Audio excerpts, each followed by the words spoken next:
مساكم الله بالخير والعافية. بتاريخ 30/12/2023 كنت في محافظة كربلاء بعد 40 كيلو عن مركز المحافظة، في منطقة نائية وصحراء. وفي وقتها العتبة العباسية يعني كان عندهم مشروع ورحت مع وياهم وشوفوني أشياء بسيطة. يمكن اللي يتذكر الفيديو رح أشوفك هسه شوية نبذة من هذا الفيديو. اذا هذا هذا استصلاح للاكل والكذا. عاشت ايدك. هنا خدمه البشر. خدمه البشر. شوفنا شوفنا رحم الله والديك دقيق. مثل ما كنا المنطقه الزراعيه راح نجي على منطقه اخرى ضمن المشروع. هسه تعال لاحظها، هاي عباره فد متنفس الى اهالي كربلاء. ايش راح يكون بالضبط بصوره سريعه؟ ايش راح يصير؟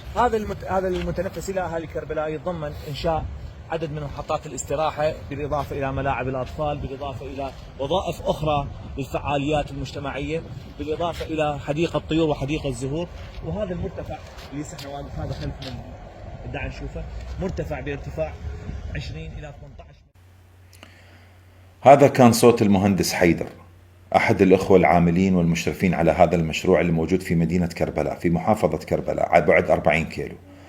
المهندس حيدر من كان دا يشرح على أشياء بعتها بالأرض ورمل وحصو وهياكل، وإحنا دا نحكي هذا المكان اللي كنا. هذا الفيديو أرجع وأقول 30/12/2023 بتاريخ اليوم، عن تاريخ هذا اليوم يعني بالضبط 2 و24 يوم، 23 أو 24 يوم حتى، ما يعني لأنني بالحساب مو كلش قوي.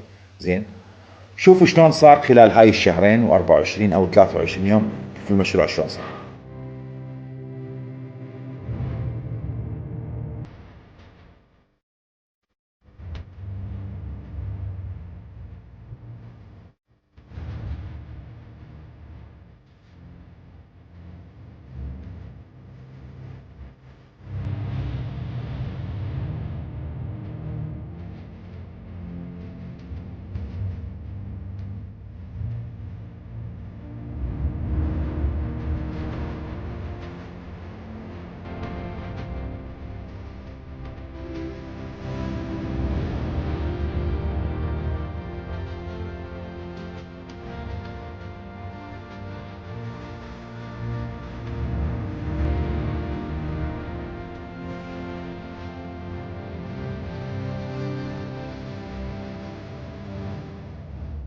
كل الشكر للعتبات المقدسة، وخصوصا العتبة العباسية المقدسة. كل الشكر لمحافظة كربلاء، كل الشكر لكل محافظاتنا من البصرة إلى زاخو، كل من يحاول أن يقدم خدمة لهذا المواطن البسيط.